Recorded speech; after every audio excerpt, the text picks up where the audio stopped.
하겠습니다. 오늘 본문 말씀은 성경 전체를 하나의 이야기에 다 녹여놓았다고 볼 수 있는 예수님의 탁월한 비유이죠.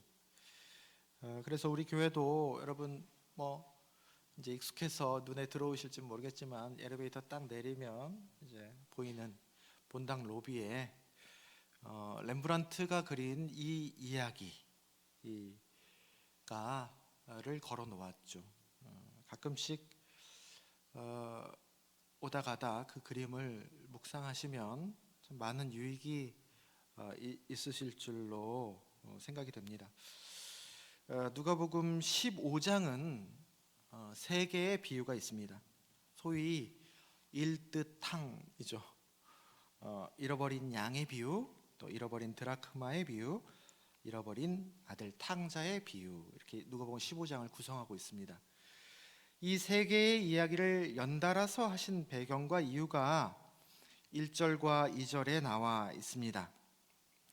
모든 세리와 죄인들이 말씀을 들으러 가까이 나아오니 바리새인과 서기관들이 수군거려 이르되 이 사람이 죄인을 영접하고 음식을 같이 먹는다 하더라.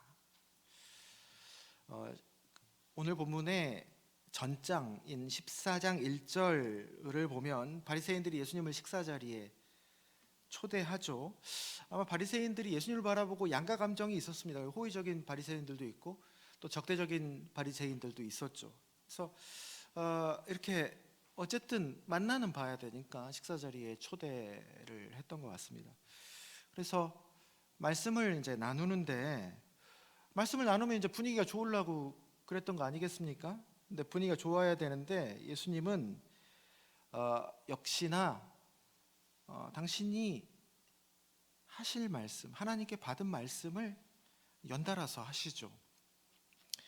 그래서 바리새인들이 살짝 불편해지기 시작하는 그때 또 설상가상으로 죄인들과 세리들이 말씀을 들으러 그 자리에 찾아오는 거예요.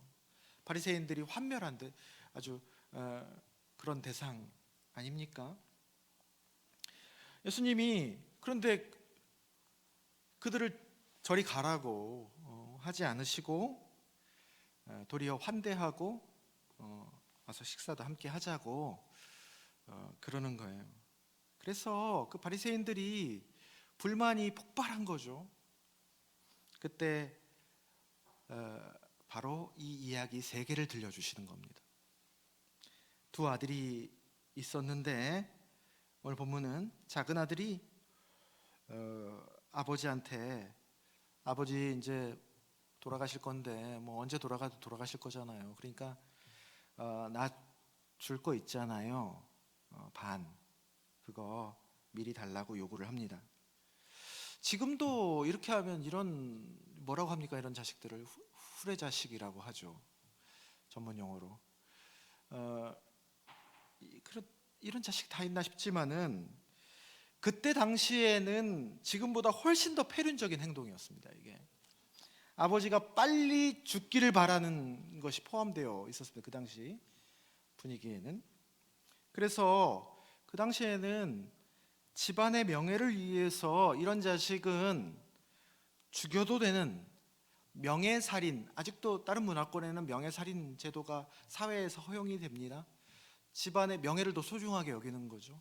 명예를 위해서 이렇게 엇나가는 자식은 아버지가 죽여도 됩니다. 그리고 장남이 죽여도 됩니다.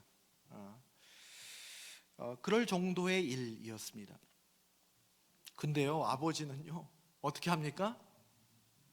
그래, 가져가라, 나눠줍니다. 아니나 다를까 다 까먹습니다. 다 까먹어. 그거를 주색잡기 하면서 허랑방탕하고 낭비하죠. 흉년까지 들어서 비로소 이 아들이 소위 알거지가 됩니다. 어느 집안에 돼지를 치는 일을 하면서 돼지 먹이를 함께 먹는 신세가 됩니다. 그마저도 달라고 하는데 안 주죠. 오늘 본문을 보면 인간 이하의 삶까지 내려간 겁니다. 그래서 이 아들이 결단을 하는 거예요. 17절, 18절, 19절을 다 함께 읽어보겠습니다. 여러분 주보에 성서정과가 있죠. 그거 또는 성경을 같이 한 목소리로 17절, 18절, 19절을 읽겠습니다. 이에 스스로 돌이켜 이르되 내 아버지에게는 양식이 풍족한 품꾼이 얼마나 많은가. 나는 여기서 주려 죽는구나. 내가 일어나 아버지께 가서 이르기를 아버지, 내가 하늘과 아버지께 죄를 지었사오니 지금부터는 아버지의 아들이라 일컬음을 감당하지 못하겠나이다. 나를 품꾼의 하나로 보소서 하리라 하고 이에 일어나서 아버지께로 돌아가니라. 우리는 보통 이것을 탕자의 회개라고 보는데 사실은 아닙니다. 아버지 등에 처음에 말하자면 칼 꽂고 나온 거 아니에요? 근데 그 많은 재산을 다 날리고 자기 잘못을 뉘우치고 아버지에게 용서를 진심으로 구하고 개과천선해서 돌아가는 것이 아니라 그곳에서 돈 다 날려먹고 너무 가난하고 배고파서 이제 많이 힘들고 죽게 생겼단 말이야. 그러니까 아버지의 재산을 또 떠올린 겁니다. 아버지의 집은 그래 양식이 많지. 그래서 품꾼이라도 내가 거기서 사는 게 이 생활보다는 낫겠다 싶어서 돌아가서 아버지 집에 거할 수 있는 그런 멘트를 준비한 겁니다. 아마 돈이 남아 있었으면 절대 안 돌아갔을 거예요. 근데 돈이 다 떨어져가지고 죽게 생겼으니까 아버지 집을 비로소 떠나간 거예요. 아버지를 떠올린 겁니까? 아버지 돈을 떠올린 거예요. 아직 정신 못 차린 거죠. 보통 이렇게 밑바닥으로 내려가면 사람이 눈물로써 참회하는데 이때도 자기 살 길을 위해서 잔머리를 굴리는 겁니다. 이렇듯 사람은 안 변하죠. 사람 안 변합니다. 예전에 어느 성도님이 그런 일이 있었어요. 이제 남편이 바람이 나가지고 딴살림을 차렸습니다. 근데 보통 뭐 조강지처만 하겠습니까? 근데 거기서 그 여자한테 보통의 스토리가 어떻게 되죠? 재산 홀랑 벗겨 먹히고 또 건강까지 잃어가지고 어떻게 합니까? 이제 밥 해주고 돌봐줄 사람이 없으니까 맨몸으로 아무것도 없이 다시 조강지처 찾아오는 것이죠. 어떻게 해야 되겠습니까? 어떻게 해야 돼? 받아줘야 돼, 말아야 돼? 의견이 분분하시는 것 같은데. 탕자가 그런 거예요. 탕자가 그렇게 아버지 집으로 돌아가는 겁니다. 비로하기 짝이 없고 참 이게 말종이죠. 아버지가 아들이 그런다는 것을 몰랐을까? 근데 20절을 보면요, 그 아들이 아직 다 집으로 오지도 않았는데 멀리까지 나가서 측은히 여겨 달려가 목을 안고 입을 맞춥니다. 그래도 아들이고 그래도 사람인데 자기도 뭔가 느끼는 게 있었겠죠. 그 순간에 아버지 품에 안겨서 눈물이 났을 수도 있습니다. 그래서 21절 아들이 이르되 아버지, 내가 하늘과 아버지께 죄를 지었사오니 지금부터는 아버지의 아들이라 일컬음을 감당하지 못하겠나이다. 어떤 사본에는 나를 품꾼의 하나로 보소서가 추가되어 있다고 여러분들 성경 밑에 보면 아마 나와 있을 거예요. 조그만한 글씨로. 이 탕자의 말은 진심이 약간 그리고 또 한 반쯤 이상은 원래 준비했던 멘트를 읊는 겁니다. 이에 대해서 22절 이하에서 아버지가 말하는데 뉘앙스로는 그 준비했던 멘트를 날리는 아들의 말을 끊는 거예요. 다 듣지 않습니다. 22절에서 24절까지의 말씀을 한 목소리로 읽겠습니다. 아버지는 종들에게 이르되 제일 좋은 옷을 내어다가 입히고 손에 가락지를 끼우고 발에 신을 신기라. 그리고 살진 송아지를 끌어다가 잡으라. 우리가 먹고 즐기자. 이 내 아들은 죽었다가 다시 살아났으며 내가 잃었다가 다시 얻었노라 하니 그들이 즐거워하더라. 제일 좋은 옷을 입히죠. 제일 좋은 옷 하면 성경에 누가 생각납니까? 요셉이 생각나죠. 요셉이 야곱에게 야곱이 요셉에게 왜 좋은 옷을 입혔습니까? 가장 사랑하는 사람이다 라는 뜻이죠. 또 손에 가락지를 끼웁니다. 이것은 내 아들이다 라는 의미입니다. 발에 신을 신기라. 그것은 고귀한 존재다 라는 의미입니다. 그리고 살진 송아지, 여러분 율법서의 제사의 제물을 보면 여러 가지가 있죠. 형편에 따라서. 그 중에서 최상의 제물이 뭡니까? 비둘기, 양, 염소, 또 소 중에서 제일 최상의 제물이 뭡니까? 소예요. 소. 이 살진 송아지를 잡으라 얘기합니다. 그리고 잔치를 즐겁고 기쁘게 엽니다. 25절부터는 이제 큰아들의 이야기입니다. 큰아들은 작은 아들과 달리 참 착실한 아들이었죠. 집에 왔는데 이제 동생이 돌아왔다는 소식을 듣죠. 28절, 그 잔치 분위기, 아버지의 마음과는 달리 노합니다. 집에 그래서 안 들어가려고 합니다. 그 큰아들에 대해서 아버지가 다시 나옵니다. 나와서 함께 하자고 권합니다.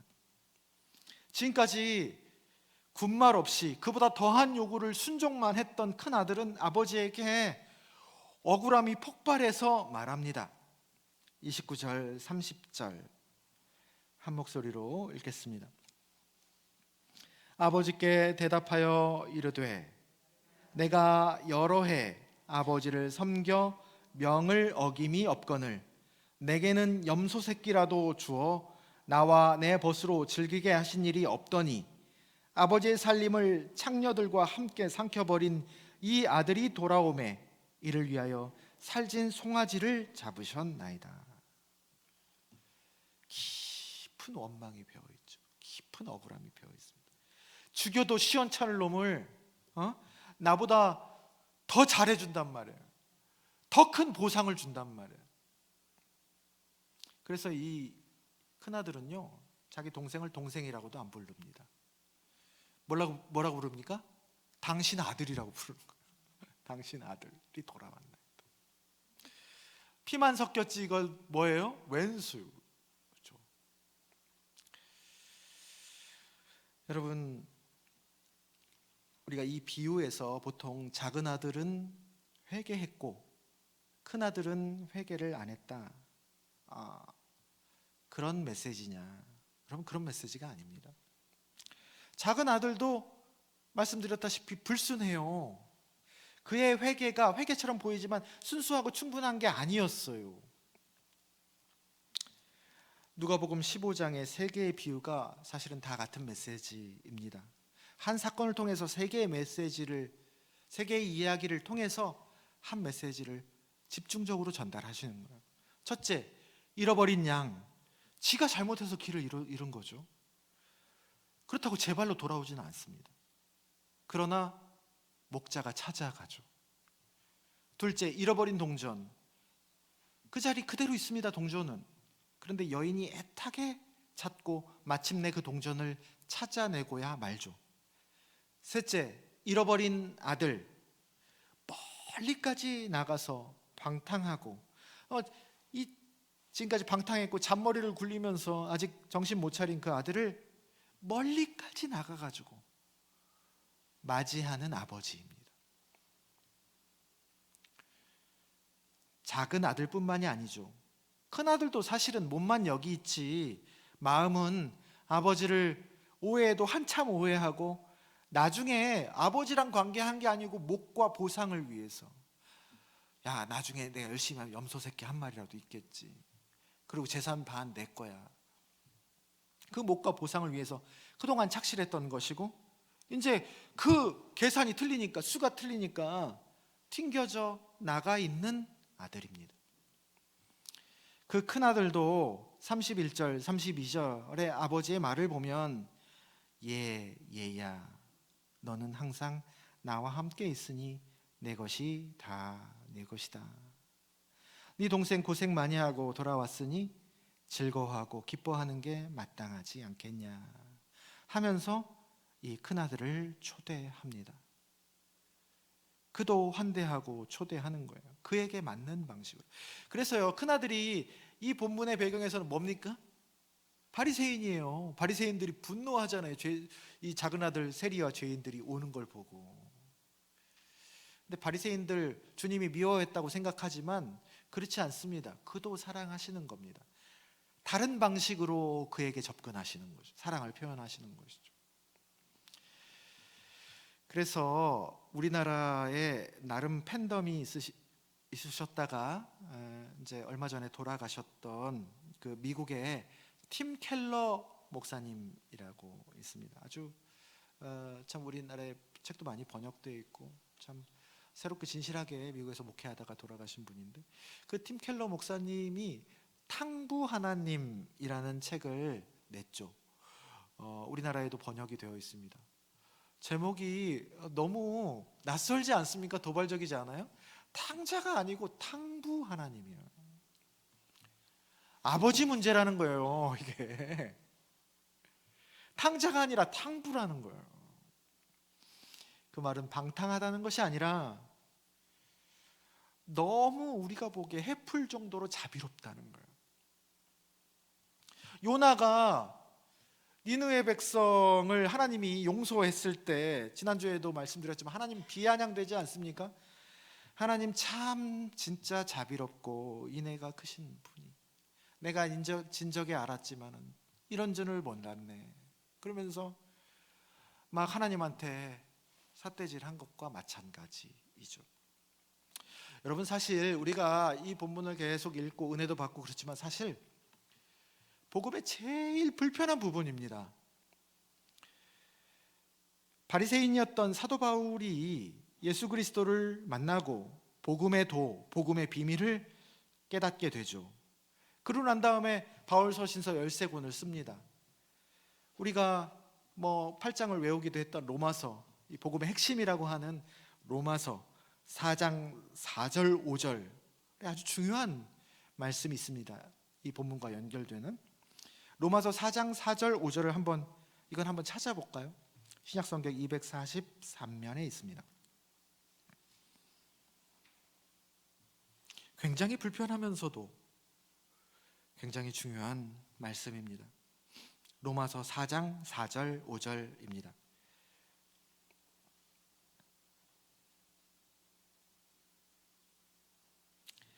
한 목소리로 이것도 읽어보겠습니다. 로마서 4장 4절 5절입니다.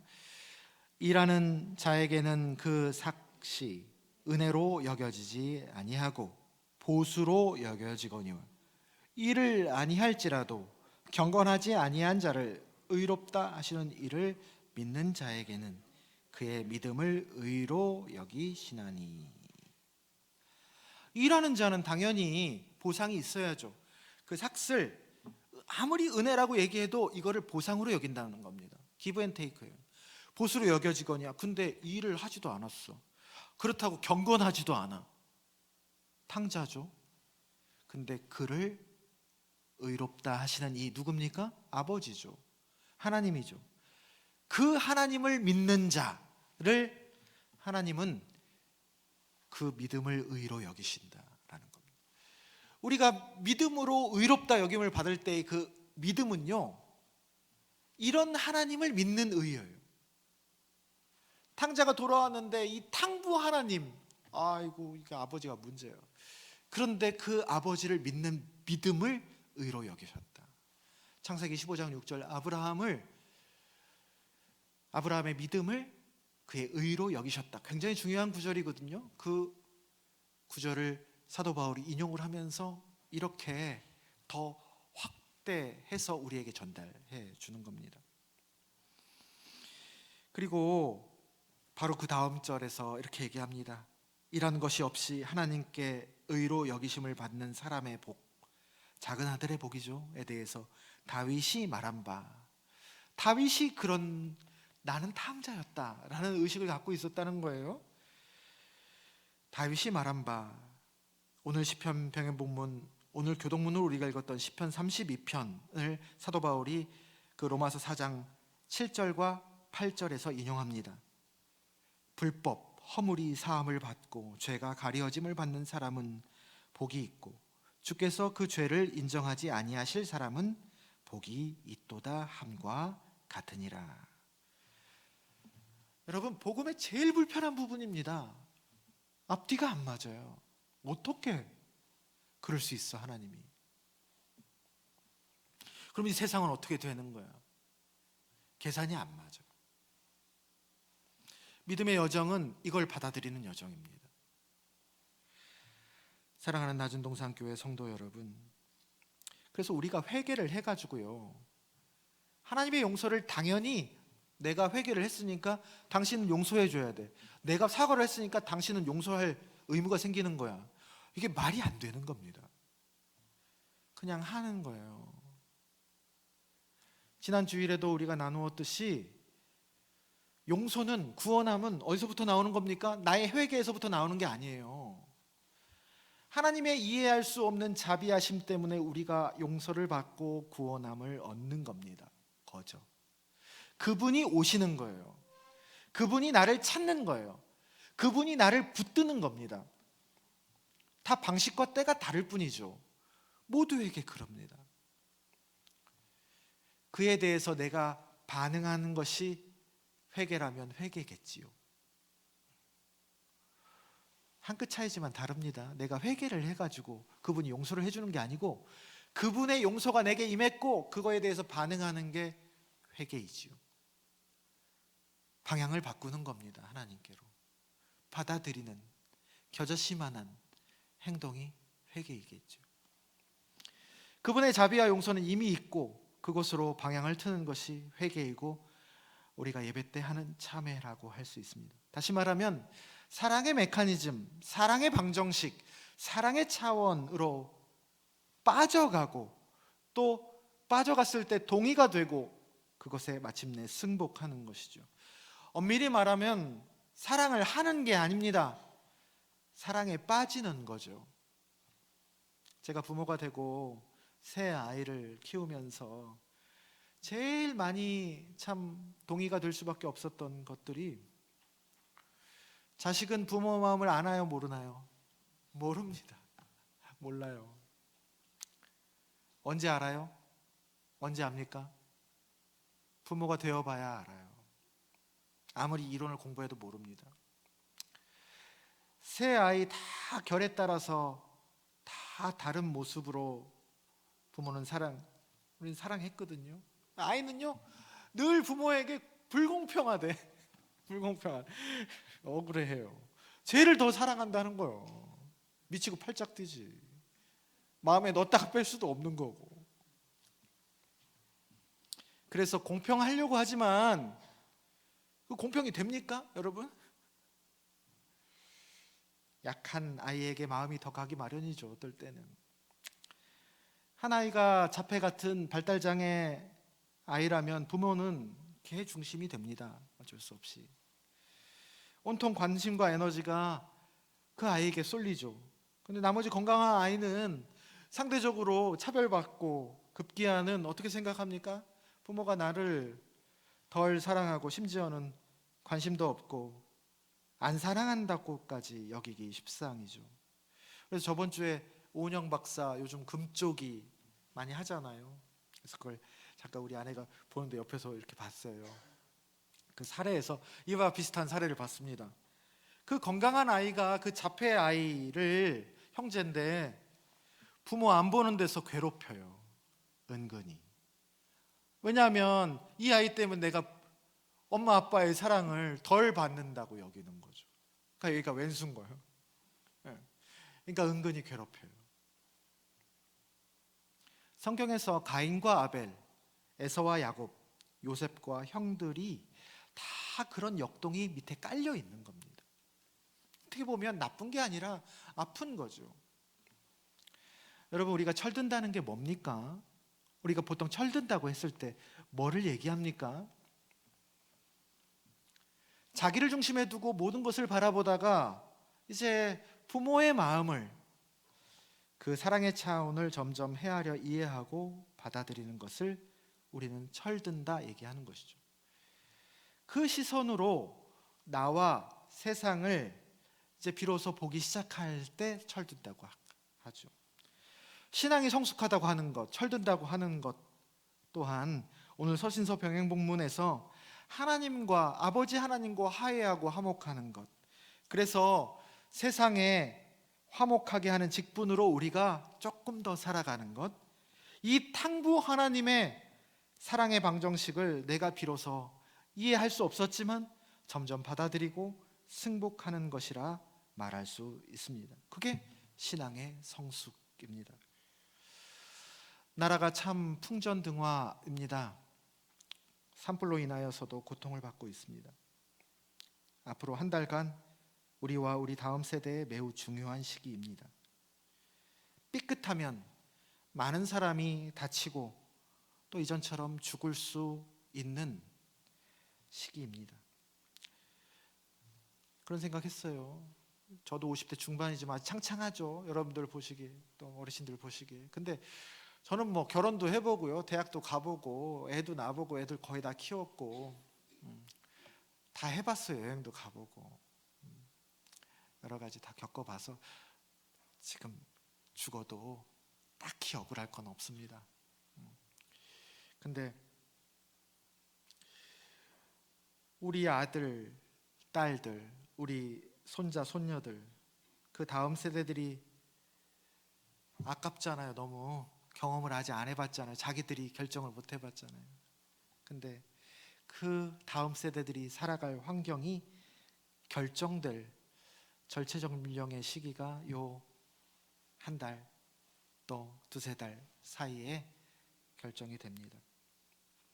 악한 생각들, 또 구조들, 나쁜 놈들 있죠.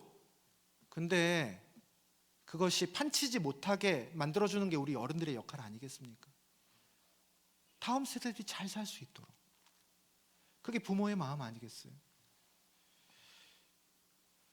그런 마음이 두려움과 불안이 막 올라오는 때이죠. 그런데 왜 이럴 때 성서전과 본문은 하필 이런 본문이냐? 어느 때보다도 한 주간 이 본문이 제 마음속에서 부대꼈습니다. 그러면서 그런 생각이 들었어요. 우리가 여전히 우리의 삶을 위해, 가족을 위해, 나라와 세상을 위해, 역사를 위해 할 일을 물론 해야 하겠지만, 그래도 우리는 하나님의 이 자비와 사랑을 한켠에 늘 기억하고 품고 있어야 하지 않겠나. 원심력이 한없이 밖으로 뻗쳐나갈 상황이죠. 에너지가 한없이. 이런 상황에서는 또 그래야 할 것 같고, 그럴 상황이라도 이 하나님의 자비와 사랑이 중력처럼 구심력으로 당기고 있음을 염두에 두어라. 두려움과 또 그에 따른 해결책이 마음에 꽉 차더라도 그래도 이 세상과 모든 사람을 향한 하나님의 자비와 사랑은 여유 공간으로 늘 남겨놔야 하지 않을까. 그런 생각이 말씀을 통해서 들었습니다. 그래서 치열하게 싸우더라도 문학과 예술, 시와 음악, 유머의 공간, 또 기도와 말씀의 자리, 그 사랑의 공간은 늘 확보해 놔야 마침내 이깁니다. 사랑이 이깁니다. 좋은 것은 사라지지 않습니다. 한 주간 이 본문이 여러분 각자에게 보이지 않는 출구 속에서 길이 되어주기를, 또 어두움 속에서, 불안 속에서 희망이 되기를, 여러분들에게 거룩한 고민이 되기를 주님의 이름으로 축원합니다.